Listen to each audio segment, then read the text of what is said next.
రిషితేశ్వరి అనుమానాస్పద మృతిపై ఉన్నత స్థాయి కమిటీ విచారణ ప్రారంభమైంది. నాగార్జున యూనివర్సిటీ చేరుకున్న 9 సభ్యుల ఉన్నత స్థాయి కమిటీ కాలేజీ, హాస్టల్ అధికారుల నుంచి వివరాలు సేకరించనుంది.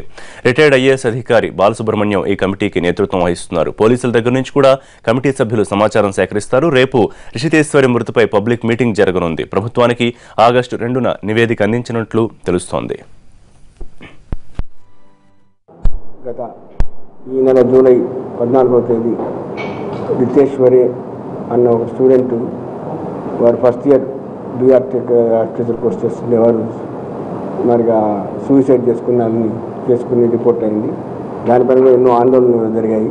స్టూడెంట్స్ మధ్య కానివ్వండి, లేకపోతే బయట పబ్లిక్లో కానీ చాలా ఆందోళన జరిగింది. ఇది చాలా అన్ఫార్చునేట్ ఇన్సిడెంట్. ప్రభుత్వం కూడా దీన్ని చాలా సీరియస్గా కన్సిడర్ చేసి దీనిపైన what action has to be taken, why such incidents are happening అన్న దాంతో ఒక కమిటీని అపాయింట్ చేశారు. ఆ కమిటీలో మీ మెంబర్స్ అందరూ మీ నాలెడ్జ్లో ఉన్నారు. ఈ కమిటీ ఈరోజు ఇక్కడ 3 రోజులు ఇక్కడ నాగార్జున యూనివర్సిటీలో ఉండి మొత్తం అవైలబుల్ ఎవిడెన్స్ అంతా కలెక్ట్ చేసుకోవడము, దీనిపైన ఫర్దర్ యాక్షన్ ఎలా తీసుకోవాలి, యూనివర్సిటీ వాళ్ళు కానీ మేనేజ్మెంట్ కానీ ఏమి యాక్షన్ తీసుకున్నారు, ఇంకా ఫ్యూచర్లో ఇటువంటి ఇన్సిడెంట్స్ జరగకుండా ఎలా యాక్షన్ తీసుకోవాలి అనే వేరియస్ ఆస్పెక్ట్స్ స్టడీ చేసేసి ప్రజలతో కూడా మాట్లాడి స్టూడెంట్ ఆర్గనైజర్గా స్టూడెంట్ లీడర్స్ కూడా ఉన్నారు, వాళ్ళకు కూడా ఆపర్చునిటీ. రిషితేశ్వరి మృతిపై ఉన్నత స్థాయి కమిటీ విచారణ ప్రారంభమైంది. నాగార్జున యూనివర్సిటీ చేరుకున్న 9 సభ్యుల ఉన్నత స్థాయి కమిటీ వివరాలు సేకరిస్తోంది. దీనికి సంబంధించిన పూర్తి డీటెయిల్స్ మా గుంటూరు కరెస్పాండెంట్ కృష్ణ అందిస్తారు. కృష్ణ, ఉన్నత స్థాయి సభ్యుల కమిటీ విచారణ ప్రాసెస్ ఎప్పుడు ప్రారంభమవుతుంది, ఏ రకంగా జరిగే అవకాశం ఉంది? అయితే కమిటీని రిషితేశ్వరి పేరెంట్స్ మొదటి నుంచి వ్యతిరేకిస్తున్నారు. దీనికి సంబంధించి వాళ్ళ రెస్పాన్స్ ఏంటి? ఇప్పుడు యూనివర్సిటీలో ఎటువంటి పరిస్థితి కనిపిస్తోంది? నాగార్జున యూనివర్సిటీలో మృతి చెందిన రిషితేశ్వరి ఎవరైతే ఉన్నారో రాష్ట్ర వ్యాప్తంగా సంచలనం కలిగించింది. ఈ కేసులో అయితే మొదటగా యూనివర్సిటీ ఇంటర్నల్గా ఒక కమిటీని వేసింది, నిజ నిర్ధారణ కమిటీ పేరుతో వేసింది.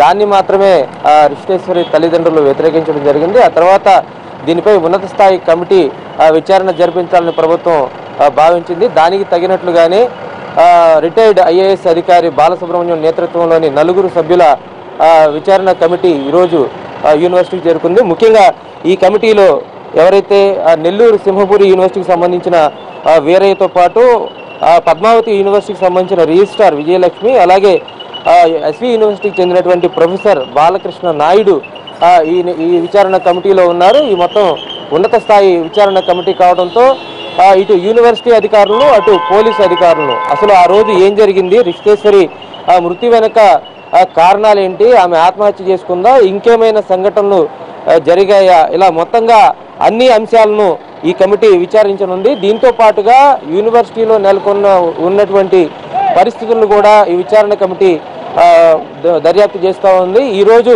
ఇప్పటికే విచారణ కమిటీ భేటీ అయింది. ఇప్పటికే వీసీ ఇన్ఛార్జ్ వీసీ సాంబశివరావు, అలాగే పోలీస్ శాఖ నుంచి ఏఎస్పీ భాస్కర్రావు కూడా విచారణ కమిటీ ముందు హాజరవడం జరిగింది. వీళ్ళందరితో ఈరోజు యూనివర్సిటీ అధికారులతో ముఖ్యంగా ఈరోజు సమావేశమయ్యి రిషితేశ్వరితో పాటు మిగతా ర్యాగింగ్ వ్యవస్థ ఏదైతే ఉందో యూనివర్సిటీలో ఈ మొత్తం అంశాన్ని విచారణ కమిటీ విచారణ చేయనుంది. దీంతో పాటుగా పోలీస్ శాఖ ఆ రోజు ఏమేమి నిర్ణయాలు తీసుకుంది, ఏమేమి చర్యలు తీసుకుంది, రిషితేశ్వరి మరణం తర్వాత ఎంతమందిని అరెస్ట్ చేశారు, ఏ విధంగా దర్యాప్తు చేశారనే దాని మీద కూడా విచారణ చేపట్టనున్నారు. ఇప్పటికే అయితే ఇంటర్నల్గా యూనివర్సిటీకి సంబంధించినటువంటి ఒక విచారణ కమిటీ కూడా, నిజ నిర్ధారణ కమిటీ కూడా వేయడం జరిగింది. దాన్ని ఆ విచారణ రిపోర్టు సీల్డ్ కవర్లో ఇప్పటికే వీసీకి అందజేశారు. వీసీ ఈరోజు లేదా రేపు దాన్ని ప్రభుత్వానికి అందజేయనున్నారు. దీంతో పాటు ఈ రోజు నుంచి 3 రోజుల పాటు ఈరోజు యూనివర్సిటీ అధికారులు, అలాగే హాస్టల్ వార్డెన్స్, అలాగే పోలీస్ శాఖ ఈ ముగ్గురిని విచారించనున్నటువంటి కమిటీ రేపు ఓపెన్ ఎంక్వైరీ చేయనుంది. బహిరంగ విచారణ ద్వారా విద్యార్థుల పరిస్థితులు ఎలా ఉన్నాయి, రిషితేశ్వరి మృతి వెనుక కారణాలు ఏంటి అనేది కూడా రేపు బహిరంగ విచారణ ద్వారా తెలుసుకోనుంది. అయితే ఈ 10 రోజుల పాటు యూనివర్సిటీకి సెలవులు ప్రకటించిన నేపథ్యంలో విద్యార్థులందరూ బయటికి వెళ్ళిపోయారు, ఇళ్లకు వెళ్ళిపోయిన పరిస్థితి ఉంది. ఈ నేపథ్యంలో ఆన్లైన్లో వాళ్ళ దగ్గర ఉన్నటువంటి ఫిర్యాదులు కానీ, లేదంటే వాళ్ళ దగ్గర ఉన్న సమాచారం కానీ ఆన్లైన్లో సేకరించేందుకు ఈ కమిటీ ప్రయత్నిస్తూ ఉంది. అలాగే 31వ తారీఖున అంటే ఈరోజు రేపు ఎంక్వైరీ చేసి 31వ తారీఖున రిపోర్ట్ తయారు చేస్తుంది. దీన్ని 1 లేదా ఆగస్టు 1 లేదంటే 2వ తారీఖున ప్రభుత్వానికి నివేదిస్తామని చెప్తా ఉన్నారు ఇప్పటికే.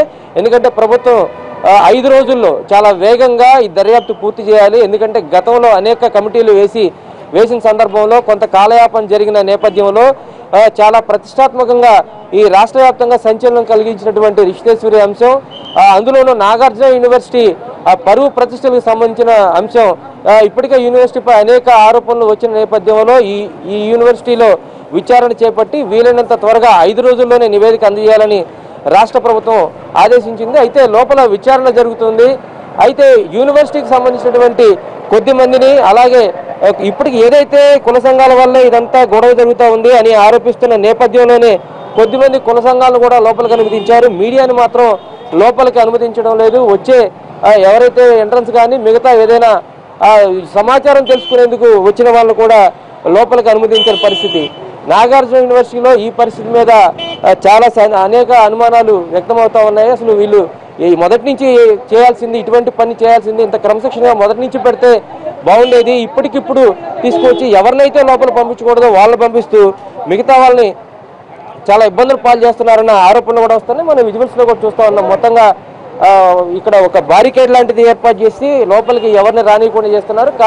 అయితే ఇప్పటికే లోపల సంఘాల పేరుతో రిప్రజెంటేషన్లు ఇవ్వడానికి కానీ, కమిటీ ముందు హాజరవ్వడానికి కానీ, అంటే ఈరోజు కేవలం అధికారుల కోసం, అధికారులు ఇతర యూనివర్సిటీ అధికారులకు లేదంటే వార్డెన్లకు వాళ్ళకి జరుగుతున్న విచారణ అయినప్పటికీ కూడా కొద్దిమందిని సంఘాల పేర్లతో లోపలికి పంపించి మిగతా వాళ్ళని బయట పెట్టారు. దీని మీద కూడా పెద్ద దుమారం రేగుతూ ఉంది. దీంతోపాటు ఇటువంటి కమిటీలు వేసినప్పుడు ప్రభుత్వం కొన్ని నిర్దిష్టమైనటువంటి అంశాలు కూడా పరిగణలోకి తీసుకోవాలి. యూనివర్సిటీలో ఎవరెవరు ఉండాలి, బయట వ్యక్తులు రాకుండా ఎటువంటి జాగ్రత్తలు తీసుకోవాలి. ఎందుకంటే మొత్తాన్ని కమిటీ విచారణ మొత్తాన్ని కూడా ప్రభావితం చేసే అంశాలు, బయట వ్యక్తులు వచ్చి వాళ్ళకి ఇష్టమైనటువంటి రీతిలో వాళ్ళు కానీ విచారణ కమిటీ ముందు కొన్ని విషయాలను ఉంచితే అసలు విషయాలు, వాస్తవాలు మరుగున పడే అవకాశం ఉంది.